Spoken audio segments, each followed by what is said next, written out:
Oke, untuk mata kuliah hukum benda ini nanti kita akan mempelajari sesuai dengan RPS. Ini saya share screen untuk rencana pembelajaran semester kita. Nah, ini RPS hukum benda. Bisa nampak ya? Oke, di RPS hukum benda ini, sebentar. Ini saya setting dulu.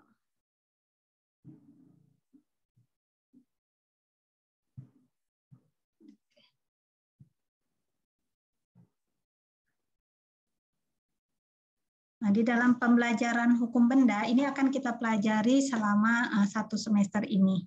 Nah, jadi yang terkait yang pertama ini terkait dengan buku ajar. Buku ajar yang kita gunakan itu yaitu pertama bukunya Profesor Mariam Darus tentang Sistem Hukum Benda Nasional. Itu ada. Kemudian ada buku dari Sri Sudewi Masun Sofyan. Itu tentang hukum benda. Nanti coba kalian cari. Kemudian selain itu juga ada buku hukum jaminan yang bisa diambil karena selain hukum benda ini kan termasuk juga tentang jaminan kebendaan. Jadi hukum di dalam buku-buku hukum perdata juga ada menyinggung mengenai hukum benda. Itu semua bisa digunakan sebagai bahan ajar atau buku referensi. Nah, jadi untuk mata kuliah hukum benda. Kemudian selain itu yang paling penting kalian punya yaitu Kitab Undang-Undang Hukum Perdata. Karena hukum benda ini sendiri itu diatur di dalam buku 2 Kitab Undang-Undang Hukum Perdata.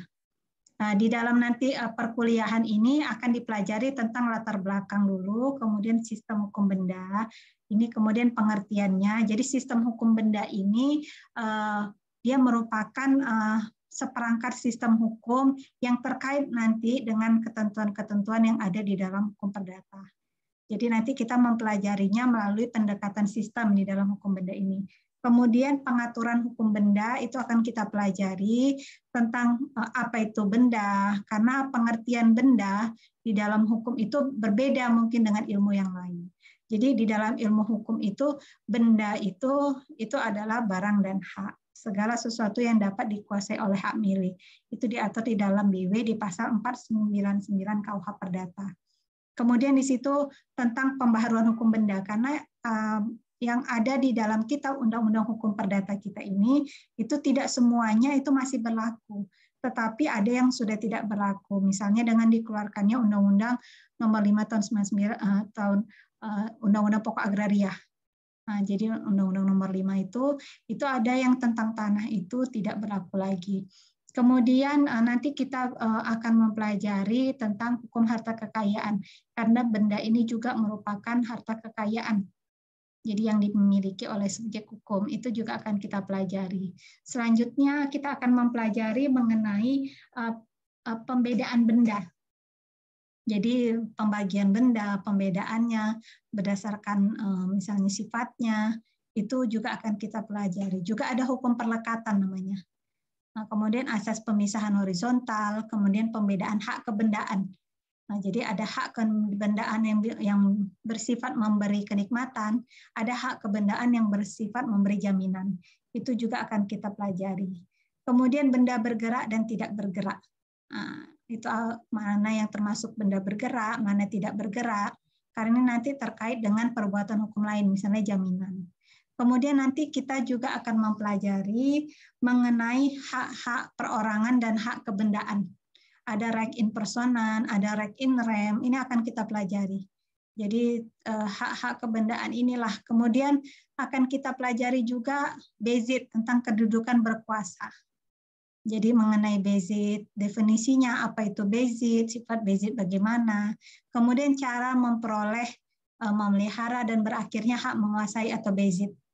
Jadi objek hak menguasai apa, berakhirnya bagaimana, itu akan dipelajari. Kemudian hak yang lahir dari hak menguasai ini. Jadi ada namanya hak milik, jadi hak menguasai atau gugat hak milik, gugat oleh pemegang benda, dan desentralisasi ini. Kemudian hak milik pada umumnya. Jadi hak milik ini akan kita pelajari, terutama yang hak milik yang terkait dengan hukum benda, kepemilikan benda. Jadi unsur-unsur hak milik yang ada dalam KUH Perdata, kita nggak bicara hak milik di dalam Undang-Undang Pokok Agraria ya, Nah, tapi kita lebih kepada hak milik yang ada di dalam KUH Perdata. Nanti bisa kita perbandingkan tentang hak milik ini. Jadi definisi unsur-unsur hak milik, cara derivatifnya, lampau waktu, pewarisan, penyerahan, cara penyerahan, hak gugat pemilik, kemudian cara memperoleh hak milik dan hak milik bersama. Nah, nanti akan kita singgung sedikit tentang hukum tanah. Nah, tetapi ini hanya sekedar untuk membandingkan dengan hak milik yang ada di dalam Kitab Undang-Undang Hukum Perdata. Nah, jadi ini asas-asas yang masih berlaku. Kalau asas-asas hukum yang terkait dengan tanah itu sudah mengikuti Undang-Undang Pokok Agraria.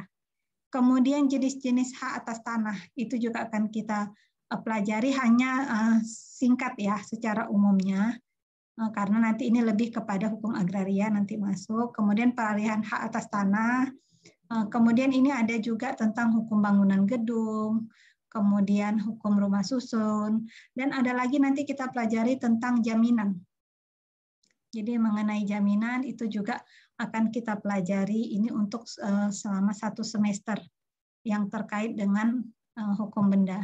Jadi inilah yang akan kita pelajari nantinya selama 1 semester untuk hukum benda. Jadi hari ini kita hanya masih pengantar, nanti akan kita sambung masuk dalam materi-materi yang sudah ada di dalam RPS.